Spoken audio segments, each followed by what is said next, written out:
I-text lethu silithola ngokukaMatthew isahluko sangama-28. We'll read from Matthew 28, Kusukela evesini leshumi nesithupha from, kuze kube sekugcineni. from verse 16 to the end of the chapter.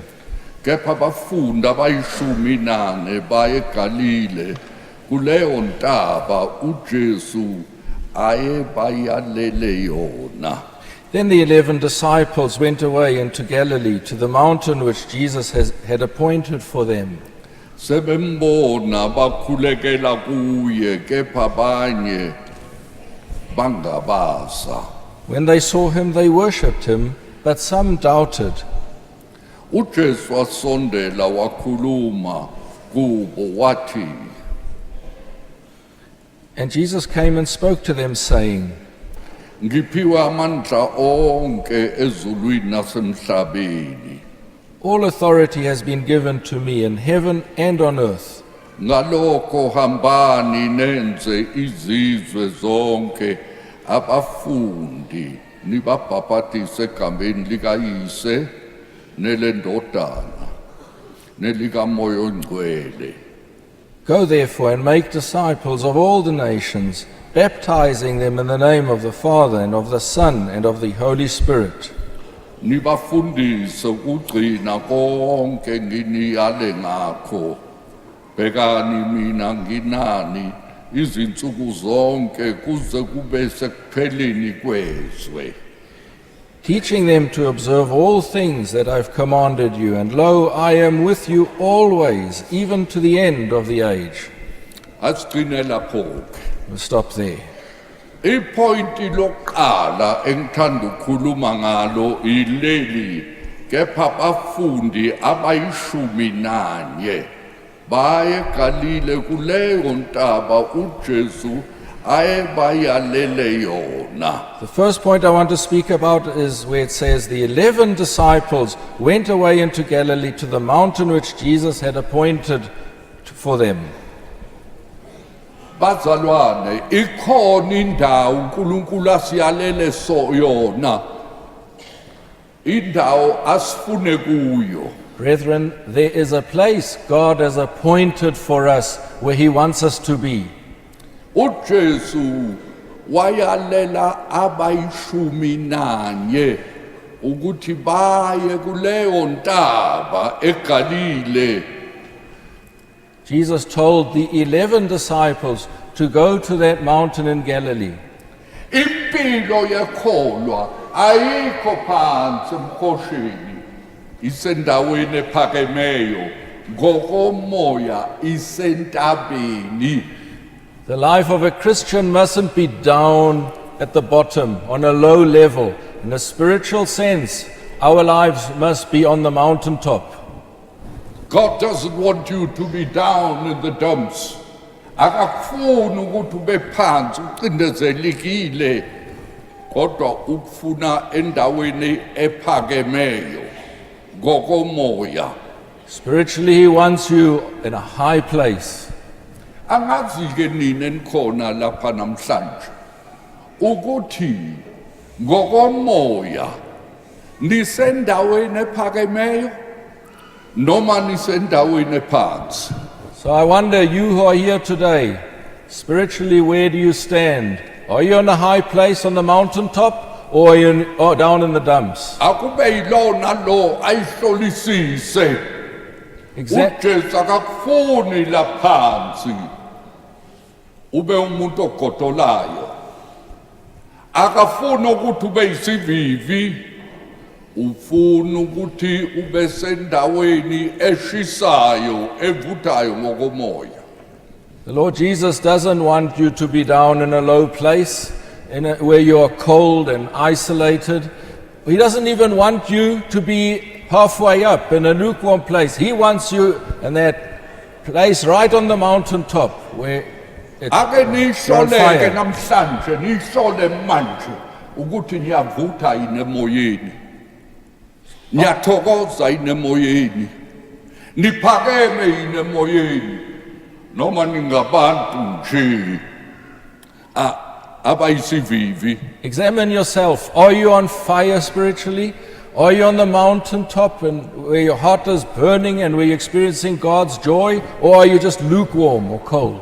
Ngiyabona abantu basezweni abenza ama-sports noma begijima noma beshaya ibhola noma bedlala noma bebukela noma ngaba i-rugby uma bebona isayiti labo liwina bayacuma ngokwenhliziyo bayajabula bayathokoza. People that take part in sports or enjoy sports, they look on when they see their team, their athlete or their team, even if it's rugby, whatever it is, or soccer. If you see your team winning, they rejoice, they're happy.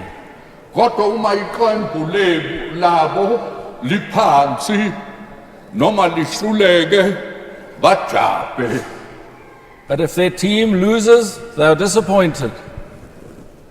Angazi-ke ngokomoya ukuthi nikhona yini kuleyo ndawo ephakemeyo. Now, in a spiritual sense, are you on that higher place, on the mountaintop? Likhona iculo eliculwayo ukuthi Nkosi ngiphakamise ngibe sendaweni ephakemeyo.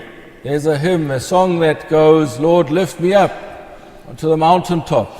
Futhi umsize njalo ngiphakame. Lift me up always that I will be climbing upward. Kuyinto edabukisayo uma ufica umuntu okholwayo umfice phansi akekho emandleni akekho endaweni ephakemeyo.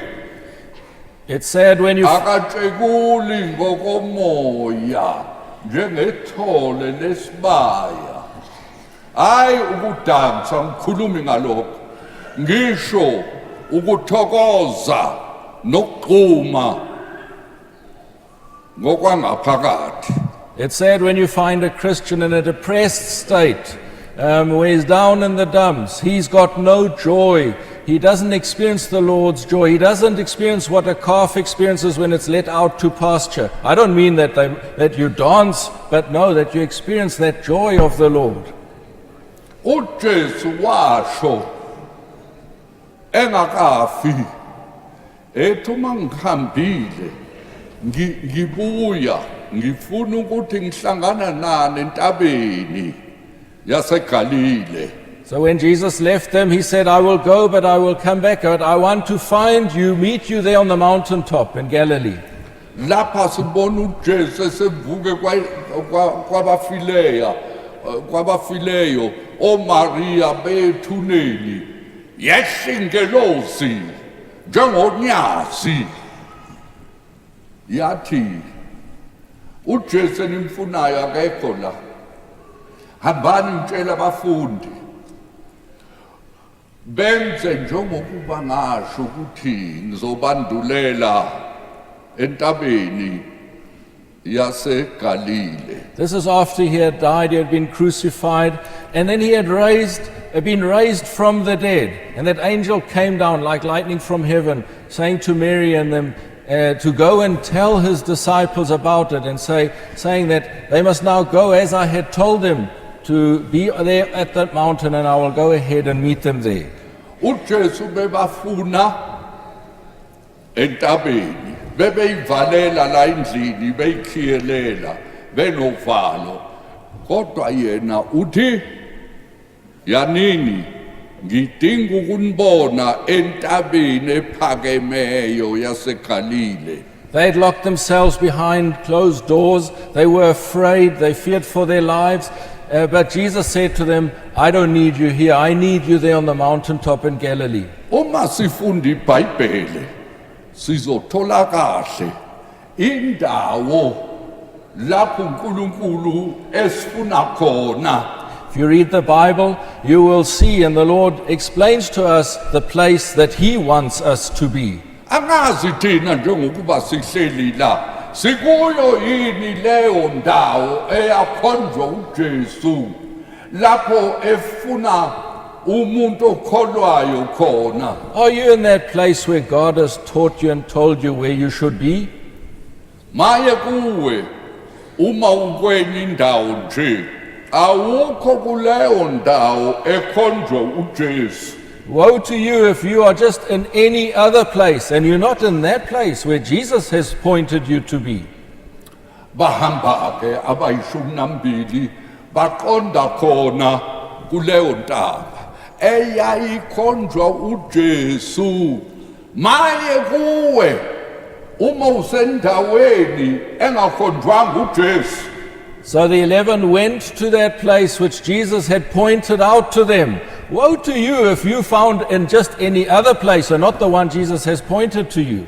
Wie vir daardie persoon wat nie daar is waar God vir hom gewys het en bestem het om te wees. If you're just in another place, woe to you. You've got to be there where Jesus pointed to.